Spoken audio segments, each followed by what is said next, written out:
সুপ্রিয় দর্শক, আমি মুস্তাফা দানির স্বাগত জানাচ্ছি সম্পাদকীয়তে। আজকের আলোচনার বিষয় এবার দক্ষিণ আফ্রিকা। আর এই নিয়ে আলোচনার জন্য আমাদের স্টুডিওতে আছেন প্রথমে রকিবুল হাসান, জাতীয় সাবেক দলের ক্রিকেট অধিনায়ক, এবং মাঝখানে আছেন এম কায়সার, ক্রীড়া সম্পাদক দৈনিক সকালের খবর, এবং ওই প্রান্তে আছেন হাসিবুল হোসেন শান্ত, জাতীয় ক্রিকেট দলের সাবেক পেস বোলার। তবে আলোচনা শুরুর আগে চলুন দেখিনি এখনকার প্রধান সংবাদগুলো। ঈদে বাসের আগাম টিকিট বিক্রির প্রথম দিনে কাউন্টারে উপচে পড়া ভিড়, বাড়তি ভাড়া নেওয়া সহ নানা অভিযোগ। রেলের টিকিট বিক্রি শুরু 9 জুলাই। সাপ্তাহিক ছুটির দিনে জমজমাট ঈদের কেনাকাটা। রাজধানীর বিভিন্ন শপিং মলে উপচে পড়া ভিড়, দাম নিয়ে মিশ্র প্রতিক্রিয়া।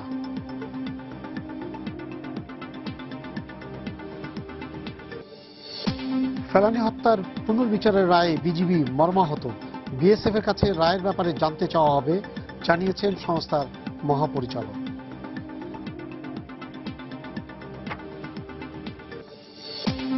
প্রচার মাধ্যমে তোলপাড় অব্যাহত থাকলেও ব্রাজিলের গম গুদামে আছে সামান্যই। চ্যালেঞ্জের পরও মান পরীক্ষার জন্য নমুনা সংগ্রহ করেনি কেউ।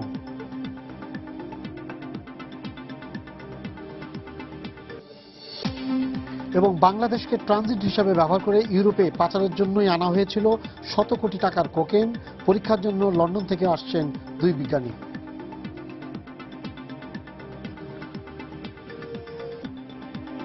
হ্যাঁ রকিবুল ভাই, পাকিস্তান ভারত, এরপরে দক্ষিণ আফ্রিকা। তবে আজকে নমুনাটা খুব সাংঘাতিক মনে হচ্ছে। এটা প্র্যাকটিস ম্যাচে যেটা হয়েছে, টি-20 ম্যাচটা ফতুল্লাতে, এবং আমাদের বিসিবি একাদশ যেটা খেলেছে, তাতে জানি না ওরা কতটুকু প্র্যাকটিস করতে পেরেছে, কিন্তু আমাদের মধ্যে কিন্তু একটা শঙ্কা ঢুকে গেছে। এই ব্যাপারে আপনার শঙ্কা মানে কি, মানে ডিসঅ্যাপয়েন্টমেন্ট আমি বলবো, শঙ্কা বলবো না, কারণ দিস ইজ নট, এটা আমাদের ন্যাশনাল টিম না, এক নম্বর। আর আমাদের ন্যাশনাল টিম প্লেয়াররা তারা কিন্তু দে আর firing from all cylinders. But এই কথা যখন বলছি, তখন ভাই আপনার সঙ্গে আমি একটা জায়গায় একমত হয়ে কথাটা বলতে চাই যে আমরা যদি ভারত পাকিস্তানের দি অ্যাটিটিউড এবং তাদের যে কনসিস্টেন্সি অফ প্লেয়িং এবং ওই লেভেলে থেকে খেলার যদি একটা গ্রাফ বা একটা সমীক্ষা নেই, আপনি দেখবেন যে অস্ট্রেলিয়া এবং সাউথ আফ্রিকা বাকি দুটো টিম পাকিস্তান মিডিয়া থেকে অনেক উঁচুতে। কেন উত্তরটা আপনি পেয়ে যাবেন, বা আমরা দর্শকরা পেয়ে যাবেন যদি আপনি চেক করেন তাদের 50টা ম্যাচের, গত 50টা ম্যাচে তারা যে জায়গাটা তাদের ধারাবাহিকতার লেভেলটা, ওইখান থেকে নামলে খুব স্লাইট নামে, আবার উঠে যায় জায়গা মতো। তারা এরকম নিচুর দিকে এরকম গোতা খায় না, সোজা সাপটা বাংলাদেশ তাদের গ্রাফটা উপর দিকে যাচ্ছে, একদম স্মুথ, একটা ভেরি ভেরি এটা মেনটেন হয় এই দুইটা টিমের। এবং তারা অ্যাগ্রেসিভ ক্রিকেট খেলে, এবং তারা অনেক বেশি অর্গানাইজড, এবং সব দিক এবং পেশি শক্তির দিক থেকেও তারা কিন্তু টি-20টা সত্যিকার অর্থে কিন্তু এটা বাংলাদেশের জন্য, আমাদের মতন দেশ যারা এখনো আমরা ওইটা রপ্ত করতে পারিনি, পেশি শক্তিও আমাদের অনেকটা কম আছে। আপনি দেখবেন আমাদের যদি 6 মারে যায় আমাদের প্লেয়াররা, 50টা 6 নিয়ে যদি আপনি, কায়সার ভাই এখানে আছে, কায়সার তার এডিটর, যদি আমরা দেখি আপনি দেখবেন 50টা যে হিট করেছে আমাদের ব্যাটসম্যানরা, তার মধ্যে হয়তো 50টা 6 হয়েছে, 50টা বাউন্ডারি লাইনের কাছে ক্যাচ হয়ে যায়, বিকজ দ্যাট 75 ইয়ার্স বা 80 ইয়ার্স থেকে কজ। সো এটা একটা এন্টারটেনমেন্ট গেম। এটা হলো আপনার পুরোপুরি একটা, এখানে রিকভারির কোনো টাইম নাই। তো এটা আমি মনে করি এটা is not the cup of T for us. এটাতে আমি দেখি না, আমি দেখি 50 ওভারে কি হবে, টেস্ট ম্যাচে কি হবে। টেস্ট ম্যাচেও এখনো আমার শিক্ষানবিশ, এখনো আমরা ওই জায়গায় পুরোপুরি রপ্ত হই নাই বাংলাদেশটা। বাট এই কথাগুলো এইভাবে বললাম এই জন্য, আমি কোনো অজুহাত দেখাচ্ছি না, এবং বাংলাদেশ টিমকে আমি কোনোভাবেই খাটো করে দেখছি না যে সামনে যে এই যে সিরিজটা তারা খেলবে অন্তত 50 ওভারের ম্যাচে। আমি টি-20 নিয়ে আমার কোনো মাথা ব্যথা ওরকম ভাবে নেই। It's an absolutely entertainment. আইসিসির থেকেও এই ভার্সনটাকে এনকারেজ করা হয়েছে যে ক্রিকেটে যেন কমার্স যে জিনিসটা চলে আসছে, যে ফান্ডটা যেন ওইভাবে একটা হোস্ট নেশন আর্ন করতে পারে, এবং যে টাকাটা তারা ইনভেস্ট করবে তাদের গেম ডেভেলপমেন্টের পিছনে। আর এন্টারটেইনমেন্টটা একটা ক্রিকেট দর্শকদেরকে ধরে রাখবে, যেটা কিনা টেস্ট ক্রিকেট এবং 50 ওভারের জন্য সবসময় একটা ক্যাটালিস্ট হিসাবে কাজ করবে। তো এই দিক থেকে 50 ওভার ছিল আমাদের চোখ, এর সঙ্গে সম্পৃক্ত হয়ে গেছে এখন আবার এই শেষ মুহূর্তের স্ট্র্যাটেজিক প্ল্যান, তথাকথিত strategic plan Pakistan, West Indies, জিম্বাবুয়ের, যে তারা একটা খেলার চক্র করছে যে বাংলাদেশকে তারা উতরে যেতে পারে কিনা। সো 2-1 আমরা জিতলাম ইন্ডিয়া, 3-0 পাকিস্তান। এখন এমন একটা জায়গায় আমরা সন্ধিক্ষণে এসে দাঁড়িয়েছি, আমরা খুব সেফ জায়গায় আছি।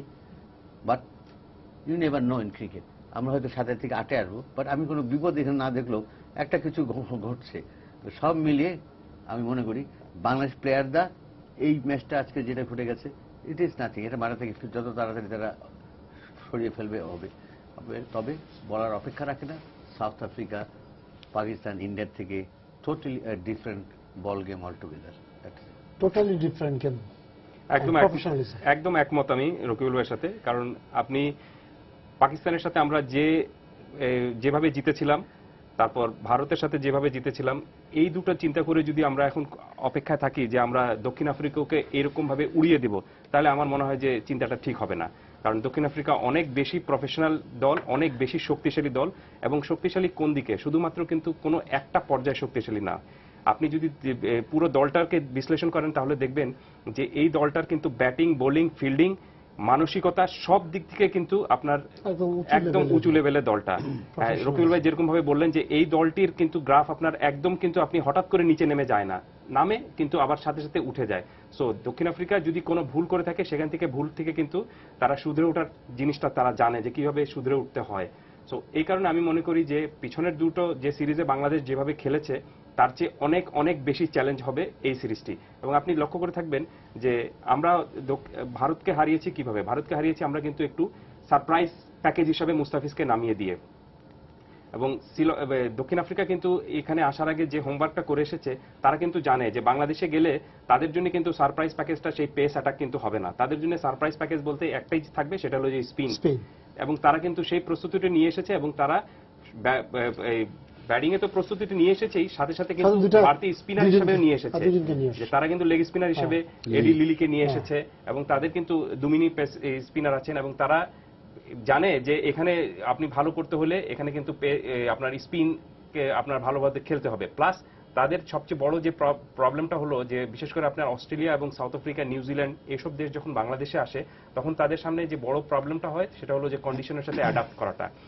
আমি কালকে ইন্টারনেটে চেক দেখছিলাম যে এখন জোহান্সবার্গে আপনার কিন্তু 16 ডিগ্রি ফারেনহাইট, সেখান থেকে তারা কিন্তু এসেছে এখানে আপনার প্রায় 28 থেকে 30 ডিগ্রি ফারেনহাইটে খেলতে, প্রায় ডাবল। তো এই হিউমিডিটি বেশি, গরম খুব বেশি, রোদের তাপ খুব ঝাঁঝালো।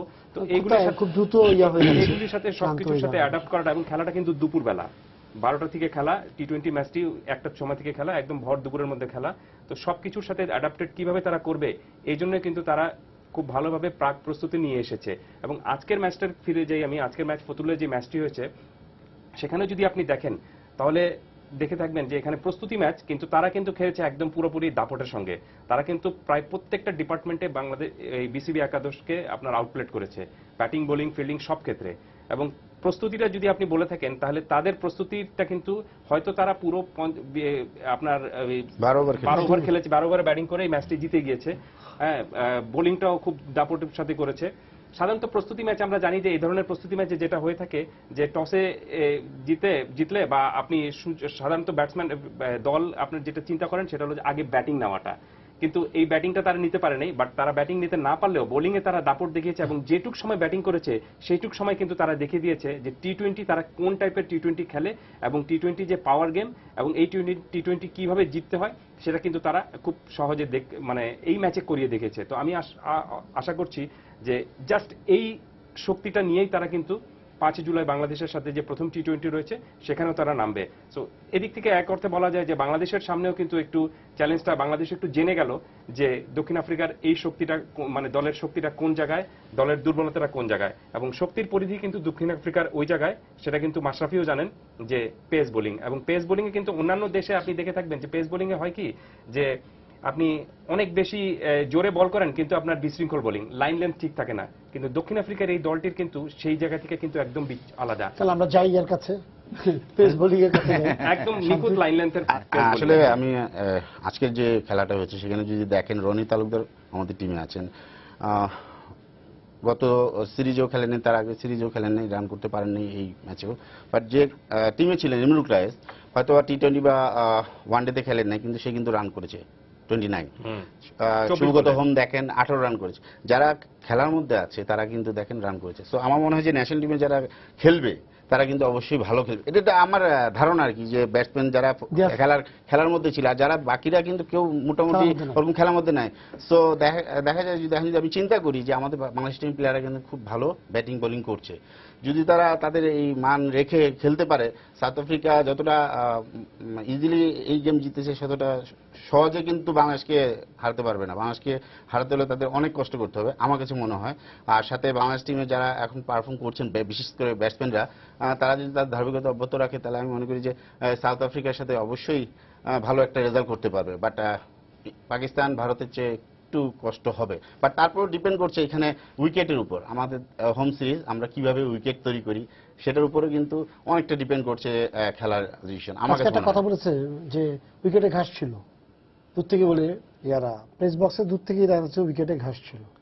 আসলে ফতুল্লাহ উইকেটটা সবসময় আপনার ঘাস থাকুক উইকেটে, আমার মনে হয় যে আমরা ইনফরমেশন গুলো আসছিল আমাদের কাছে, আপ এন্ড ডাউন উইকেট, হঠাৎ করে আনইভেন নিয়েছিল, যেমন বৃষ্টি হয়েছে ওইভাবে প্রিপেয়ার করে নাই তার মানে। বাট যখন টি-20 মেইন টিমের সাথে খেলাবে বাংলাদেশ টিমের সাথে, তখন কিন্তু উইকেটটা ডিপেন্ড করবে অনেকটা বাংলাদেশের রেজাল্টের কি হবে না হবে, সেখানেও কিন্তু একটা ব্যাপার আছে। যদি আপনি সব জায়গায় দেখা যায় হোম সিরিজটা তাদের অ্যাডভান্টেজটা কিন্তু উইকেটের উপরেই নেয়। সো আগে থেকে বলা ভেরি ডিফিকাল্ট, ভালো খেলবে না খারাপ খেলবে সবকিছু আর কি ডিপেন্ড করছে। আমার কাছে মনে হয় যে উইকেটটার উপর অনেক কিছু ডিপেন্ড করবে যে বাংলাদেশ কেমন রেজাল্ট করবে।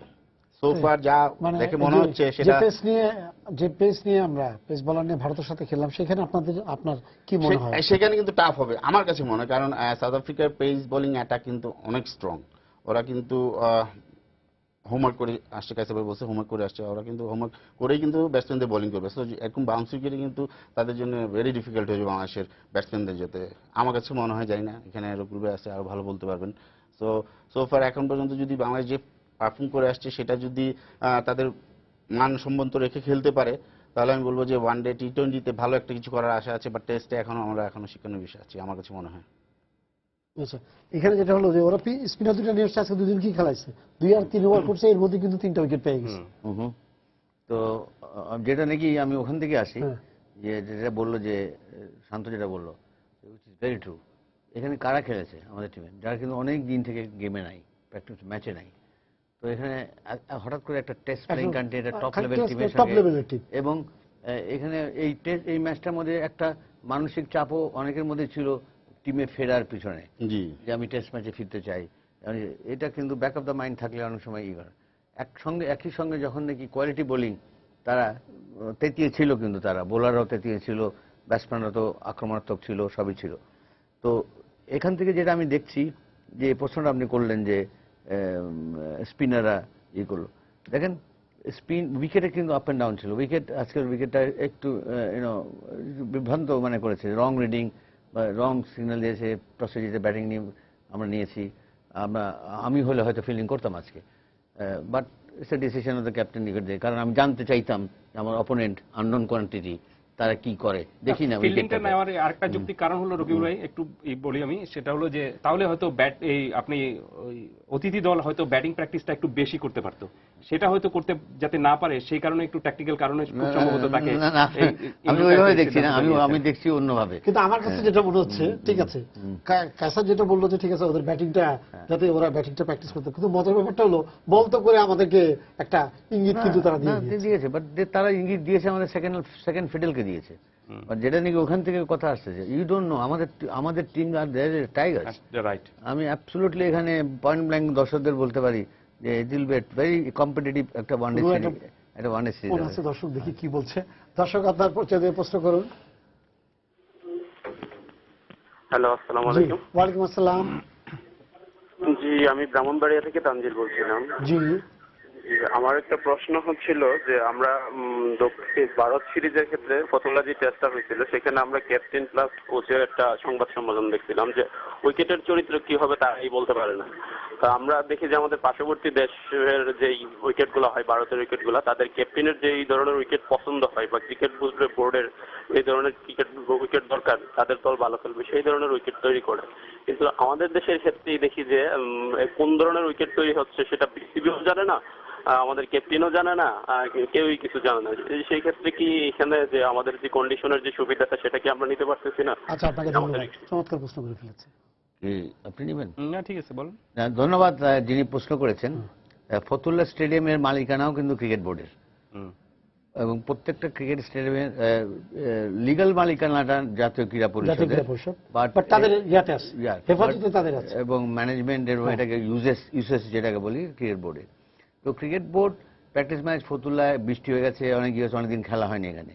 তো উইকেটটা কেমনই করবে, আপনার কথার সঙ্গে আমি একমত যে এখানে একটা আমাদের হোম অ্যাডভান্টেজের কথাটাই উনি বলতে চাইছেন, যে প্রশ্ন করেছেন যে আমাদের ক্যাপ্টেন বুঝতে পারছে না অথবা আমাদের বুঝতে পারছে না কি তারা হবে, যখন তাহলে বলেছে এই অ্যাডভান্টেজটা আমরা নিতে পারি না কেন, আসলে কি আমরা পারি না? আমি তার সঙ্গে একমত, এবং এটা কিউরেটর যিনি থাকেন তারাই পিচ তৈরি করেন। হয়তো আন্ডার প্রিপেয়ার্ড উইকেট ছিল, এটা থাকলেও থাকতে পারে, বাট আমার মনে হয় এটা খুব ভালো হতো যে মিরপুর স্টেডিয়াম যেখানে খেলা হবে শেরেবাংলা স্টেডিয়ামে ওই আদলের উইকেটটা যদি এখানে থাকতো তাহলে জিনিসটা হতো। But it's a good point, আমি আপনাকে ধন্যবাদ যে এই ধরনের একটা থাকা উচিত। বাট আমরা বেশি অ্যাডভান্টেজ নিতে যাব না, আমরা স্পোর্টিং উইকেটই রাখবো, বাট আমার স্ট্রেংথটাকে যেন কিছুটা ফেভার করে, এটা সব টিমই করে, সব দেশের টিমই করে, এটাই আর কি। আর ফতুল্লার উইকেটের ব্যাপারে আমি একটু, উনি যে দর্শক যে প্রশ্নটি করলেন সেই ব্যাপারে বলি যে কোচ যেটি বলেছিলেন যে তিনি উইকেটের চরিত্রটি বুঝতে পারছেন না, সবচেয়ে বড় বিষয়টা হলো যে কোচ কিন্তু ওই ম্যাচে এই টেস্টের আগে কিন্তু কখনোই ফতুল্লা স্টেডিয়ামে যাননি। তো তিনি ফতুল্লা স্টেডিয়ামে যাননি, তাহলে সেখানকার উইকেটের ক্যারেক্টারই তার বোঝার জন্য একটু সমস্যা হতেই পারে, সেটি একটু বড় বিষয় ছিল। প্লাস আমরা তখন সাংবাদিক হিসেবে আমরা যে জিনিসটা মনে করেছিলাম যে কোচ হয়তো এই জিনিসটা আরেকটি কারণে বলেছেন, সেটি হলো যে তিনি একটু ক্যামোফ্লেজ রেখেছেন যাতে প্রতিপক্ষ ভারত একটু বিভ্রান্ত হয়, সেটি করার জন্য একটু টেন্ডেন্সি তার মধ্যে ছিল বলে আমরা ধারণা করেছিলাম, এবং সেরকম ভাবে কোচ এই কারণে বলেছিলেন ট্যাকটিক্যাল একটা মাইন্ড গেম খেলার একটা চেষ্টা করেছিলেন আর কি। বাট মিরপুরের উইকেট কেমন হবে সেটা কিন্তু আমি মনে করি যে আমাদের বাংলাদেশের যত 11 জন ক্রিকেটার রয়েছেন যে দলে যারা খেলেন তারা কিন্তু সবাই জানেন যে এই উইকেটের ক্যারেক্টার কেমন হবে, এবং এই 10টা উইকেট যেখানে ওখানে আছে সেখানে কোন উইকেটের ক্যারেক্টার কেমন হবে এটা কিন্তু খুব ভালোভাবেই জানা আছে আমাদের। সো মিরপুরের উইকেট সম্পর্কে আমার মনে হয় না যে আমাদের ক্রিকেট দল চেনে না বা জানে না, তা কিন্তু না, তারা খুব ভালোভাবে জানে যে এখানকার উইকেট কখন পেসারদের সহায়তা করবে, কখন স্পিনারদের সহায়তা করবে। সো আমি আশা করছি যে বাংলাদেশ দক্ষিণ আফ্রিকার সাথে যে সিরিজটা রয়েছে, এখানে দেখেন দক্ষিণ আফ্রিকার শক্তিটা কেমন, দুর্বলতাটা কোথায় সেটা দেখার চেয়ে আমি মনে করি যে আমাদের শক্তিটা কোথায় সেই জায়গায় কিন্তু আপনি কিন্তু পেনিট্রেট করে তারপর কিন্তু খেলতে নামা উচিত। আমরা কিন্তু শ্রীলঙ্কা, ভারত এবং আপনার এই পাকিস্তানের বিরুদ্ধে যে ম্যাচ জিতেছি সেখানে কিন্তু এই কৌশলটা ইউজ করে কিন্তু জিতেছি, যে আমাদের শক্তিটা কোথায়, আমাদের শক্তিটা যেখানে সেটা প্রপার ইউটিলাইজেশন সেটা আমরা করেছি, ফলে ইন দ্য মিডল আপনি যে দল তখন এগিয়ে থাকতে পারে সেই জিতেছে। কিন্তু ভারতের সাথে কিন্তু আমরা ম্যাচে ওইভাবে জিতেছি, আমাদের শক্তিটা যেটা ছিল আমরা মুস্তাফিজকে ইউজ করেছি সারপ্রাইজ প্যাকেজ হিসেবে, সেখানে মুস্তাফিজ যখন ভালো বোলিং করেছেন এবং সেখানে আপনার ভারত বিপদে পড়েছে, সেই বিপদ থেকে ভারত আর বের হতে পারে নাই। তো মাঠের মাঝখানে তখন ক্যাপ্টেন যে কিছু আপনার সিদ্ধান্ত নিয়েছিলেন, ব্যাটসম্যানরা যে সিদ্ধান্ত ভালো ব্যাটিং করেছিলেন, বোলার সাথে যে তার অন্যান্য বোলার ছিল তারা যখন সব কিছু মিলে এক হয়ে গিয়েছিল, সেই সব কিছু কিন্তু যোগ করলে কিন্তু বাংলাদেশ ম্যাচটি জিতেছিল। ঠিক একই রকম ভাবে আমি মনে করি যে দক্ষিণ আফ্রিকার বিরুদ্ধে আমরা যে স্ট্র্যাটেজি নিয়ে নামছি সেখানে আমাদের দেখতে হবে যে আমাদের স্ট্রেংথটা কোন জায়গায়, এবং আমার বিশ্বাস বাংলাদেশের অ্যাটাকের স্ট্রেংথ যেখানে, সেই অ্যাটাক নিয়ে কিন্তু বাংলাদেশ দক্ষিণ আফ্রিকার সাথে মোকাবেলা করবে। আসলে যদি আপনি টি-20 টিম দেখেন, জুবাইর হোসেন লিখনকে নেওয়া হয়েছে, তার মানে আমরা আমাদের টার্গেটটা মনে হয়, আমার কাছে মনে হচ্ছে স্পিন অ্যাটাকেই উপরই নির্ভর করবে, সাথে ব্যাটসম্যানদের ব্যাটিং এর উপরও কিন্তু সোহাগ গাজীকে নেওয়া হয়েছে। সো আমি বলবো আমাদের মানে সোফার টিম দেখে মনে হচ্ছে যে আমাদের স্পিনের উপর বেশি আমরা নজর দিচ্ছি। তো আমার মনে হয় যে সাউথ আফ্রিকাকে আসলে সাথে যদি কিছু রেজাল্ট করতে হয়, স্পিনেই আমরা যদি কিছু ভালো বল করতে পারি, কাইসার বলে গেল যে ক্যাপ্টেনকে সাপোর্ট দিতে হবে। ক্যাপ্টেন যে যখন যাকে যে বলারটাকে আনবে বোলিং এর সময়, সেই সময় সেই সঠিক কাজটা যদি করতে পারে তাহলেই কিন্তু আমরা জিততে পারবো। যেমন ইন্ডিয়া পাকিস্তানের সাথে জিতেছে এই একটা কারণে, যখন ক্যাপ্টেন যাকে বোলিং এ এনেছেন তখনই কিন্তু সে একটা সাফল্য বা ভালো একটা ওভার করে দিয়ে গেছে, যেটা টিমের জন্য খুব কাজে দিয়েছে। তো সেই জিনিসগুলি আসলে করতে হবে। আর আমাদের সবচেয়ে বড় জিনিস যে আমার কাছে মনে হয় যে আমরা যদি দেখি ইন্ডিয়ার সাথে সেকেন্ড ম্যাচটা আমরা জিতেছি, বাট আমাদের উপরের সারি ব্যাটসম্যানরা কিন্তু দেখবেন 34, 35, 20 এরকম করে আউট হয়ে গিয়েছে। তো এই জিনিসগুলি করা যাবে না সাউথ আফ্রিকার সাথে। যদি কেউ সেট হয়ে যায় তাকে লম্বা ইনিংস খেলতে হবে, তাহলে কিন্তু সম্ভব সাউথ আফ্রিকা হারানো। কষ্ট হবে বাট সম্ভব। বাট আমাদেরকে যারা আমরা মাঠে 11 জন খেলবো তাদেরকে কিন্তু মাঠে খেলতে হবে। তো মাঠে খেলাটাই হলো আসল কথা। এখন উইকেটটা আমি বলবো যে উইকেটটার জন্য আমাদের বাংলাদেশের একটু সাপোর্ট নেওয়া উচিত এবং সেটা ক্যাপ্টেন এবং কোচের জানা উচিত আমার কাছে মনে হয়। Absolutely spot on. মানে এখানে বলার অপেক্ষা রাখে না, আপনার শক্তি যা আছে, বোলাররা যারা আছে, বোলাররা যার যার দায়িত্বটুকু, ব্যাটসম্যানরা যার যার দায়িত্বটুকু যদি সঠিকভাবে করতে পারে, তারা যদি ঠিকমতো তাদেরকে মেলে ধরতে পারে, বেস্ট তাদের বেস্টটা যদি তারা ওখানে মাঠে দিতে পারে, তারপরে যদি তার অপোনেন্ট সাউথ আফ্রিকা বা দক্ষিণ আফ্রিকা যদি বেটার খেলে আমাদের থেকে জিতে যায়, উইল স্যালুট দেম। বাট আমাদের কারণে যেটাতে আমার কন্ট্রোল আছে, আমার বোলিংয়ের উপর কিন্তু আমার কন্ট্রোল আছে, আমার ব্যাটিংয়ের উপর কিন্তু আমার কন্ট্রোল আছে। তো আমার বোলিং, আমার ব্যাটিংটা যদি বেস্ট পসিবল আমার আউটপুটটা হয়, তারপরে যদি তারা, তখন আমি তাদেরকে আটকাতে পারবো। এবং দুনিয়াতে এমন কোনো টিম নাই, যতই কাগজে কলমে, সাউথ আফ্রিকা কিন্তু আমরা হারিয়েছি, we have beaten them in world cup. Right. কাজে আমরা যে হারাবো না, এটা কোনো অবিশ্বাস, এটা আমি বিশ্বাসই করি না। এবং আমাদের টিমের প্লেয়াররা যে ফর্মে আছে, এবং খুব কারেক্টলি যেটা বলতে, আমরা যে আলোচনার মধ্যে যে জিনিসটা আমরা সামনে আনতে চেষ্টা করছি, আমার মনে হয় সব এগ্রি করবে আমার দুজন যারা, যে আমরা যে 1 নম্বর হলো the best possible strength, bowling এর স্ট্রেংথ, আমার কোর্টটা best possible strength, considering opponent batting strength, wicket এবং উইকেট। আমার মনে হয় এবং সবকিছু মিলিয়েই এটা আমরা বলে দেখতে পাচ্ছি এখানে যে 4টা পেসার হবে না, এখানে হয়তো আমরা 3টা পেসার দেবো, 2টা স্পিনার দেবো। সোহাগ গাজীকে দলভুক্ত করা হয়েছে সিম্পল রিজন, বিকজ সে কিন্তু একটা স্পেশালিস্ট অফ স্পিনার এবং সাউথ আফ্রিকান টিমে অনেক বাহাতি ব্যাটসম্যান আছে তাদের এগেন্সে। লেগ স্পিনার সারপ্রাইজ প্যাকেজ যে কথাটা বলা হচ্ছে, মুস্তাফিজ, আমরা জানি না লেখন কি করে বসে, বিকজ সাউথ আফ্রিকান হিস্টোরিক্যালি তারা খুব একটা কমফোর্টেবল ফিল করে না স্পিনে। বাট মারকুটো ব্যাটসম্যান, ওই মার মুখে যখন থাকে, তখন যদি এরকম একটা লেগার গুগলি বোলার আসে, সাকিব আল হাসান আছেন ভালো, সাকিব তো বল নাম্বার 1 আছেই ওই ব্যাকআপটা দেওয়ার জন্য।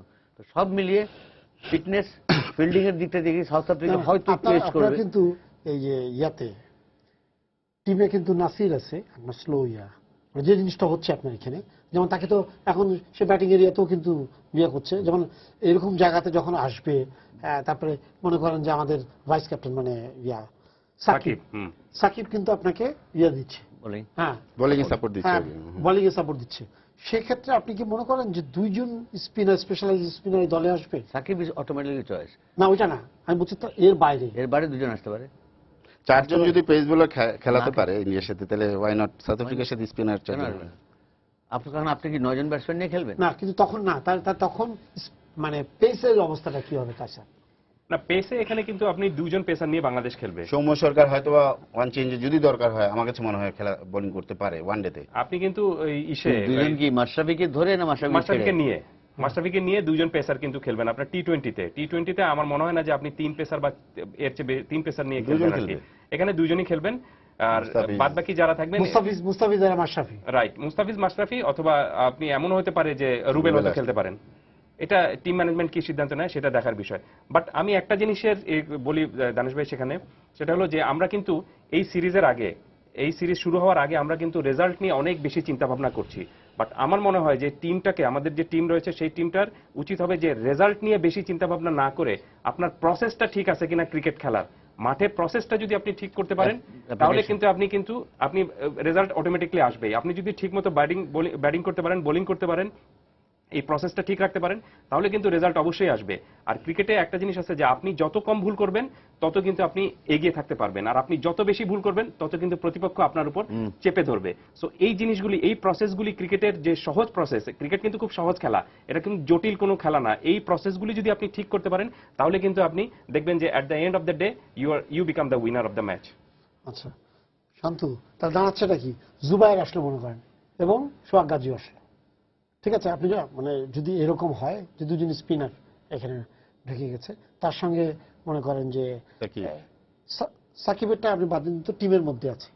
এটাকে আপনি টি-20 গঠনের জন্য বলছেন? টি-20 জন্য বলছি, হ্যাঁ। যখন এটা ঢুকে যাবে, এই 2জন যদি ঢুকে যায়, তাহলে আপনি ওখানে মাশরাফি আছে, আপপ বড় জোর আরেকজনকে নিতে পারবেন এসে, কারণ আরো আপনার তো সাপোর্টিং বলার তো আরো এখানে বল আসলে করছে এখন কি? আমি আগেই বলেছি যে আপনি যদি টিমের গঠন দেখেন যে টিমটা করেছে সেখানে স্পিন অ্যাটাকের উপরেই বেশি জোর দেওয়া হয়েছে এবং উইকেটটা যদি এরকম হয় যে আমরা একটু স্লো উইকেট করবো, একটু টার্নিং উইকেট করব, তাহলে কিন্তু আপনি দেখা যাবে তখন দুটো পেস বোলার কি খেলানো হবে। যদি ইন্ডিয়ার সাথে 9 জন ব্যাটসম্যান খেলানো হয়, একজন পেস বোলার খেলানো হয়, সেখানে অনেক চিন্তা করলে অনেক কিছু করা যায়। বাট একটা জিনিস মনে রাখতে হবে, 9 জন ব্যাটসম্যান নিয়ে কিন্তু আমরা রান করিনি টেস্টে, আমরা ফলনে পড়েছি। সো এই অভিজ্ঞতাটা মাথায় রাখতে হবে যে আমরা 9 জন ব্যাটসম্যান নিলেই যে রান করবো তা না তারপরেও কিন্তু কিন্তু। আমরা ইয়ে করতে পারি। ঠিক আছে, তো আমার মনে হয় যে এখানে আমাদের যে টার্গেটটা, আমরা যে গেম প্ল্যানিংটা করেছি সেটা যাতে কাজ করা হয়, সেটা যাতে মাঠে করানো হয়। যদি আমরা মনে করি যে আমরা 4 জন পেস বোলার, 3 জন স্পিনার খেলাবো বা 2 জন পেস বোলার খেলাবো বা 4 জন স্পিনার খেলাবো,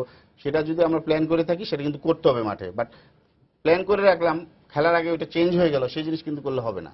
তো আমাদের গোলটা সবসময় একদম স্ট্রং থাকতে হবে যে আমি মাঠে আমাদের টিম যেরকম দেখে মনে হচ্ছে যে আমরা স্পিন অ্যাটাকের উপর বেশি নির্ভরশীল, সো আমরা সেখানে স্পিন বেশি খেলাবো। একটা ফোন আছে। দর্শক, আপনার পরিচয় দিয়ে প্রশ্ন করুন। হ্যালো জি হ্যালো, আমি খিলগাঁও চৌধুরীপাড়া থেকে ঝিনুক বলছি। জি বলেন। আমি রকুল ভাইয়ের সাথে কথা বলতে চাচ্ছি। রকুল ভাই, জি, আসসালামু আলাইকুম। ওয়ালাইকুম আসসালাম। রকুল ভাই, ক্রিকেটের আগ্রহ থাকার কারণে আপনার প্রত্যেকটা টক শো আমরা খুব ভালোভাবে দেখি এবং আমি এবং আমার ফ্যামিলি আপনার খুবই কথা ভক্ত। তো আমার প্রশ্নটা হচ্ছে যে আসন্ন সাউথ আফ্রিকার সাথে বাংলাদেশের যে সিরিজটা, সেখানে বাংলাদেশের অবস্থানটা কেমন হবে আপনি মনে করেন, এবং সাউথ আফ্রিকা যেখানে সত্যিকার অর্থে একটা শক্তিশালী দল। আর আমি বাড়তি একটু বলি যে আমি একটা বেসরকারি টিভি চ্যানেলে আপনাকে দেখেছি, আপনি India versus Bangladesh one day match নিয়ে একটা প্রেডিকশন করেছিলেন যে 2-1। তো আমি চাচ্ছি যে আপনি সেক্ষেত্রে বাংলাদেশ ভার্সেস সাউথ আফ্রিকার সাথে একটা প্রেডিকশন করেন, যে আপনার প্রেডিকশনটা সবসময় ক্রিকেটের জন্য ভালো হয়, বাংলাদেশ ক্রিকেটের জন্য ভালো হয়। ওকে, ধন্যবাদ। জি, আসসালামু আলাইকুম। ধন্যবাদ আপনাকে। এবং প্রশ্ন খুব কঠিন প্রশ্ন, খুব ভালো প্রশ্ন। প্রেডিকশন সাউথ আফ্রিকা এগেনস্টে আমি করব কি করব না ওইটা পরে আসি। তবে আমি এইটুকু আপনাকে আশ্বস্ত করতে পারি যে, এবং আমরা যে আলোচকরা এখানে আলাপ করছি, যে বাংলাদেশ কিন্তু 3টা ভার্সনে খেলছে, এটা একটু মাথায় রাখতে হবে। একটা হলো T20, একটা হলো 50 ওভারের ম্যাচ একদিনের, আর একটা হলো টেস্ট ম্যাচ। এই 3টা ভার্সনে কিন্তু 3 ধরনের অ্যাপ্লিকেশন, 3 ধরনের একটা এটার প্রক্রিয়া, সবকিছু। তো আমি যদি একদিনের মধ্যেই থাকি, 50 ওভারটাকেই আপাতত নিয়ে আলোচনায় করি, যেটা নিয়ে আমি প্রেডিকশন করেছিলাম যে 2-1, যেটা ঝড়ে বক পড়ে ফকিরের কেরামতি বাড়ে, ওরকম একটা কিছু হয়ে গেছে। এখানে একটা জিনিস আমি বলবো, আমাদের কিন্তু ইন্ডিয়া পাকিস্তানের সাথে আমরা যেভাবে ফরম্যাটে খেলেছি সেখানে কিন্তু ফিল্ডিং এর একটা ব্যাপার ছিল, এবার কিন্তু সেগুলো থাকবে না। রাইট। তো এটাও কিন্তু আমাদের একটু মাথায় রাখতে হবে। ব্যাটিং পাওয়ার প্লেটা থাকছে না।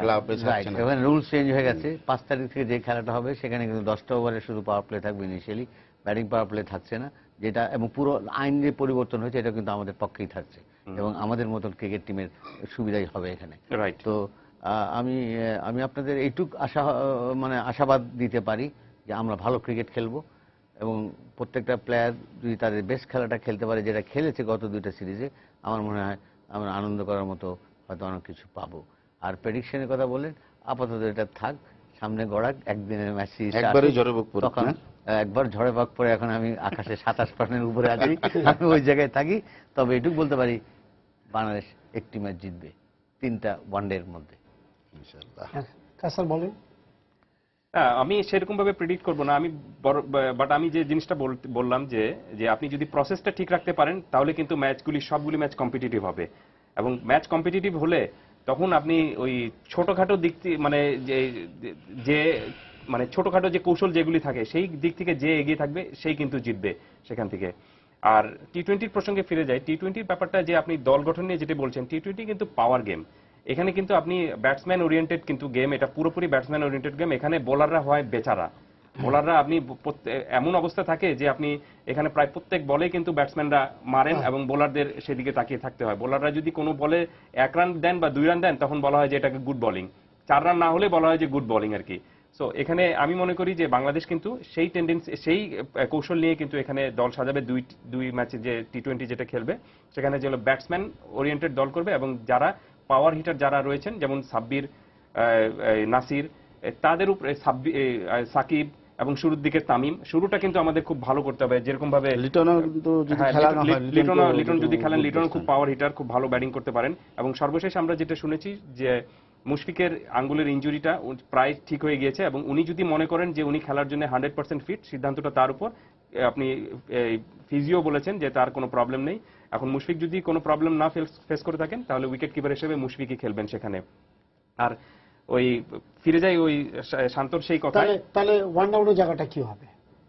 ওয়ান্ডানোর জায়গাটায় এখন যদি মনে করেন এখন লিটন খেলেছে, হ্যাঁ লিটন খেলেছে, যদি কিপিংও মুশফিক করে সেক্ষেত্রে যদি বাড়তি ব্যাটসম্যান হিসেবে খেলানো হয় তাহলে লিটন খেলবেন সেখানে, কারণ মাহমুদুল্লাহ সেখানে নেই। আপনি জানেন যে মাহমুদুল্লাহ খেলছেন না, মাহমুদুল্লাহর জায়গাটা ভ্যাকেন্ট রয়েছে। সো ওখানে লিটন, মাহমুদুল্লাহ টিমে মাহমুদুল্লাহ ইনজুরির কারণে তার ইনজুরিটা এখন পর্যন্ত হয়নি, বাট ওয়ানডেতে খুব সম্ভবত তিনি থাকতে পারেন আর কি। বাট তাসকিনও নাই, বাট টি-20তে লিটনকে রাখা হয়েছে। তো আমার মনে হয় যে যেহেতু পাওয়ার গেম, এখানে বেশি ব্যাটসম্যান বাড়িয়ে হয়তো খেলতে চাবেন। আর 4 ওভারের জন্য হয়তো দেখা যাবে যে আপনি একদম পুরোপুরি 5 জন আপনার জেনুইন বোলার নিয়ে হয়তো খেলবে না, হয়তো বাংলাদেশ এখানে জেনুইন 5 জন বোলার নিয়ে খেলবে না, 4 জন বোলার নিয়ে খেলবে। প্রফেশনাল বোলার দিয়ে আপনি পঞ্চম বোলারের কাজটা করানো হবে আর কি সেটা। প্লাস সবচেয়ে বড় জিনিসটা হলো যে শুরুটা অনেক বড় বিষয়। আপনি টি-20তে শুরু যদি ভালো ঝড়ো শুরু যদি করতে পারেন, প্রথম 10 ওভারে যদি বা 6 ওভারে যদি ভালো শুরু করতে পারেন, তাহলে কিন্তু শেষের দিকে আপনার আরো এক্সপ্লোড হওয়ার সুযোগ রয়েছে আপনার সামনে। যে ভুলটা আমরা কিন্তু ওয়ানডেতে করেছিলাম, যদিও আমরা ম্যাচ জিতেছি, কিন্তু তারপরে আমাদের ব্যাটিংটা, যেটা আমি প্রসেসের কথা বললাম, আমাদের ব্যাটিং প্রসেসটা কিন্তু পুরোপুরি 100% ঠিক হয়নি আর কি। সেখানে আপনি 30-40 রান করে ব্যাটসম্যানরা আউট হয়ে গিয়েছেন। সো এটা কিন্তু ঠিক না। আপনি যখন কোনো ব্যাটসম্যান শুরু করবেন, ব্যাটসম্যান শুরু করা মানেটা হলো when you start you have to finish it, এটাই ব্যাটসম্যানদেরকে বলা হয়ে থাকে। তো আমার মনে হয় যে এখন দেখা যাক ব্যাটসম্যানরা হয়তো সেটা আমাদের এই সিরিজে করে দেখাতে পারে। এখানে দানিশ ভাই, আমি এখানে একটা জিনিস আমার মধ্যে কিছু মিক্স আপ করে ফেলছি। 20 overs match and 50 overs match is a gulf of difference. 20 ওভারের match is an open game, উন্মুক্ত একটা খেলা। এখানে কোনো টিমই বেশি ব্যাটসম্যান নিয়ে খেলবে না, কারণ আপনারা বেশি ব্যাটসম্যান নিয়ে দেখবেন। ওয়ার্ল্ড কাপ আপনারা দেখেছেন, টপ ব্যাটসম্যানগুলো বসে আছে। IPL এ দেখেছেন টপ ব্যাটসম্যান বসে আছে, 2 ওভার আগে ব্যাটিং পেয়েছে। Because 20 overs they make it up, first top 5 batsman make up করে ফেলে। এখন আমি যদি বেশি ভয় পাই যে আমি শ্যাম রাখি না কুল রাখি, আমার যে ভয় পাই, আমার ভয়ের কোনো কারণ নেই তো। So I will go with only 6 batsman genuine, যারা একদম ফ্রন্ট লাইনে যারা অ্যাটাকিং। আর আমাদের সবচেয়ে সুবিধাটা হলো আমাদের এমন একজন top class bowler Shakib Al Hasan, who is a top class batsman আমার টিমের।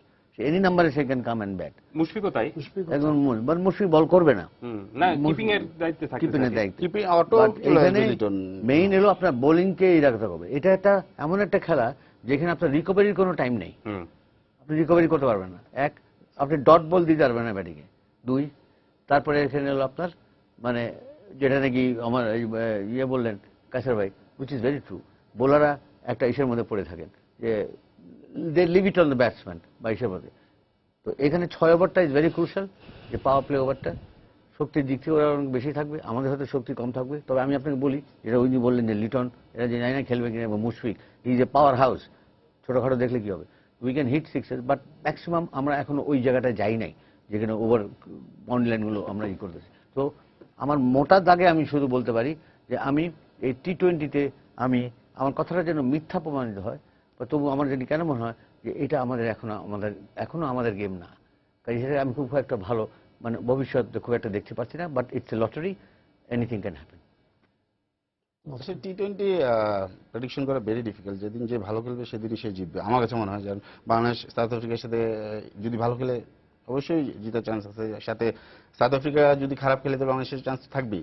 তো আমার তো মনে হয় যে টি-20তে আসলে রবিগুলোর সাথে আমি একমত, টাইম খুবই কম থাকে আসলে রিকভারি করার। ওইখানে কোনো বল মিস করা যাবে না। মানে কোন সেট ব্যাটসম্যান কোনো মতেই মানে 33 বলে 22 রান বানায়, 30 রান বানায়, আসলে বলা ভেরি ডিফিকাল্ট। আপনি টি-20তে আসলে সারাক্ষণই কোন ব্যাটসম্যান যদি 33 বল খেলে ফেলে আর 33 রান করে, তাহলে কিন্তু মনে করবেন যে আপনার দুইটা পেছনের দিকে যারা আসতো তারা কিন্তু শেষ। দানেশ ভাই, আপনি খুব চমৎকার একটা জায়গায় কথা বলেছেন, আপনাকে ধন্যবাদ। 30 বলে 30 ইজ নট গুড ফর টি-20। আপনার 30 বলে 50 স্ট্রাইক রেট থাকে, 50। কারণ ওই জায়গায় যখন হবে তখন কিন্তু নিচে যে দুইটা ব্যাটসম্যান আছে তারা কিন্তু চাপের মধ্যে পড়ে যাবে, দে কান্ট পারফর্ম। সেটাই আমি বলছি যে আপনি যে ওইখানে যে সেট হওয়ার যে সময়টা সেটা কিন্তু থাকবে না, আপনাকে রান করতেই হবে। যদি আপনি রান করেন তাহলে যে আপনি একটি মানে বোলিং এ যে ফাইট দিতে পারবেন, আদারওয়াইজ ভেরি ডিফিকাল্ট হয়ে যাবে। যেমন আজকের যে খেলাটা হলো 99 করে বলাররা কিছুই করতে পারবেনি। সো ব্যাটসম্যানদের গেম আমার কাছে মনে হয় ব্যাটসম্যান, আমি যেটা রুকুবে বললো যে পাওয়ার গেম, শক্তির দিক দিয়ে আসলে আমি মনে করি যে বলটা যদি টাইমিং ঠিক মতো করতে পারি সেই জায়গায় আসলে পাওয়ার হচ্ছে টাইমিংটা বেশি দূরে যায় বল। তো আমার মনে হয় রিসেন্ট ভাবে কি আমরা 4-এ খেলবো না 6-এ খেলবো? 4-এ খেলবো না 6-এ খেলবো, রাইট। তো টাইমিংটা যদি আমরা আমার প্লেয়াররা যদি আমাদের বলাররা যে টাইমিংটা সেট করতে পারে, যে তাদের যে যদি অ্যানালাইজ আগে থেকে করে ফেলতে পারে, মানে যে বলটা করছে সেটা যদি আগে থেকে আমরা ধরে নিই যে এখন শর্ট বল বা ওভার পিচ হতে পারে, সেরকম একটা যদি প্রেডিকশন নিয়ে যদি আগে থেকে শট মারতে পারে, টাইমিং যদি হয়, তাহলে আমার কাছে মনে হয় না যে বাংলাদেশ মারতে পারে না। অবশ্যই বাংলাদেশের সেই ক্ষমতা আছে। তো আমার মনে হয় যে মানে টি-20তে বলা ভেরি ডিফিকাল্ট, বাট যেদিন ভালো খেলবে সেদিন তার বেশি চান্স থাকবে। আরেকটা জিনিস হলো যে এখানে আমরা টি-20 সিরিজ শুরু হওয়ার আগে দুজন ব্যাটসম্যানের নাম দক্ষিণ আফ্রিকার খুব বেশি শুনছি, শোনারই কথা, কারণ তারা আপনার ওয়ার্ল্ড বিটার এবং ওয়ার্ল্ডের মানে বেস্ট ব্যাটসম্যান হিসেবে মনে করা হয় টি-20তে, এবি ডিভিলিয়ার্স এবং আপনার ডেভিড মিলার, এবং আজকেও তারা প্রস্তুতি ম্যাচে খুব ভালো করেছিলেন। বাট একটা জিনিস সাথে সাথে আমাদেরকে মনে রাখতে হবে, দে অলসো হিউম্যান। তারাও কিন্তু আউট হন, তারা এমন না যে প্রত্যেক ম্যাচেই তারা কিন্তু আপনার মানে একদম তেড়ে ফুড়ে খেলে সবকিছু হাঙ্গামা করে ম্যাচ জিতিয়ে দেন, তারাও কিন্তু আউট হন, তাদেরও দুর্বল জায়গাটুকু রয়েছে। এবং অ্যাজ এ সাংবাদিক হিসাবে, রিপোর্টার হিসাবে আমি যেটা বিশ্বাস করি যে একজন ব্যাটসম্যান যখন আপনি তেড়ে ফুড়ে খেলবেন তিনি কিন্তু আউট হওয়ার সুযোগটা বেশি দিবেন। সো এদিক থেকে এবি ডিভিলিয়ার্সের যেরকম ভাবে রান করার সুযোগটা বেশি রয়েছে, ঠিক সেরকম ভাবে তাকে আউট করারও সুযোগ বোলাররা বেশি পাবেন। এখন আপনি কাজে লাগাইতে হবে যে আপনি আপনার বুদ্ধিটা কিভাবে খাটাবেন। মানে ইন এ সেন্স আপনার টি-20 কিন্তু আপনার অনেক সময় কিন্তু বুদ্ধিরও খেলা, যে আপনি হয়তো স্লো বল করলেন অথবা তাকে ফুলার লেন্থে বল করলেন অথবা ফুল টসও দিলেন, এইগুলো ছোটখাটো জিনিসগুলো ভেরিয়েশন থাকা দরকার আছে। রাইট, মানে তার মানে ইয়াকে বোলারকে রিড করা, মানে ব্যাটসম্যানটাকে রিড করাটা জরুরি, খালি বল ফেলে দিয়ে দায়িত্ব পালন করাটা ঠিক না। অ্যাবসলিউটলি। এবং তার প্রমাণ আমাদের একটা ইয়াং 19 বছরের ছেলে সেটা দেখিয়ে গেছে, 19-20 মোস্তাফিজ, যে কিভাবে চমৎকারভাবে সে ভারতীয় ব্যাটসম্যানদেরকে রিড করেছিল, কোন সময়টা এসে তার স্লো বলটা করবে, কোন সময় এসে তার সেম পেসে সেম সুইং আর্মে কাটাটা করবে। অফে দুর্বল এবং প্রতিবার সে এই ইয়াতে আউট। আমি তার খুব কাছ থেকে দেখার আমার সুযোগ হয়েছে একটা বছর খেলোয়াড় হিসাবে, এবং গত কয়েকদিন থেকে তার ব্যক্তিগতভাবে তার সঙ্গে যেটুকু আমি আলাপ করে যেটুকু জানি, he has lot of confidence in him, এবং সে তার ভিতরে অত্যন্ত অন্যরকম ক্রিকেটের বোধটা তার ভিতরে অনেক খুব ভালো।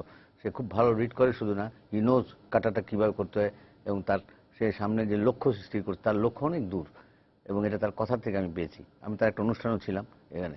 আমার মনে হয় যে মুস্তাফিজ যদি পারে অন্যরা কেন পারবে না, সে নতুন এসে পারে তার পারবে। তবে আমার কাছে মনে হয় যে সাউথ আফ্রিকান ব্যাটসম্যান যেমন এবি ডিভিলিয়ার্সের কথা বলছি, ওকে 90 ডিগ্রি ব্যাটসম্যান বলা হয়, বাট আমাদের উইকেটে সেরকম শট কিন্তু মারা কিন্তু অত সহজ না, একটু লো থাকে, অনেক ভেবেচিন্তে মারতে হয় সেখানে। তো আমার মনে হয় যে ঘাবড়ানোর কিছু নাই। আমরা যদি যেটা কাছে বললো রুগুলো বললো আমাদের ভেরিয়েশন দরকার, মুস্তাফিজ আছে যে একই অ্যাকশনে সে পেসও করছে, স্লোয়ারও করছে, তো সেই জিনিসগুলো যদি আমরা কন্টিনিউ করতে পারি তো আমার মনে হয় না যে কঠিন কিছু হবে। এবং আমার বিশ্বাস যে বাংলাদেশ তাদের প্রপার স্ট্রেংথ অনুযায়ী কিন্তু টি-20তে খেলবে, এবং আপনি মোটেও অবাক হবেন না যদি দেখেন যে বাংলাদেশের বোলিং এর শুরুটা হচ্ছে স্পিন দিয়ে। এবং সেখানে আজকে আমরা যেরকম ভাবে দেখলাম যে এবি ডিভিলিয়ার্স ব্যাটিং ওপেন করেছেন ডিককের সঙ্গে, হয়তো বা এমন হতে পারে যে তিনি কিন্তু ওপেন নাও করতে পারেন, আর যদি ওপেন করেনও তাহলে কিন্তু করেও ফেলতে পারেন বা নাও করতে পারেন, এটাও তাদের একটা স্ট্র্যাটেজি হতে পারে। বাট আজকে তিনি ওপেন করেছেন হয়তো যে ব্যাটিং এ বেশি সুযোগ পাওয়ার জন্য বা ব্যাটিং এর প্রস্তুতিতে তার যাতে হয়ে যায় সেই কারণে।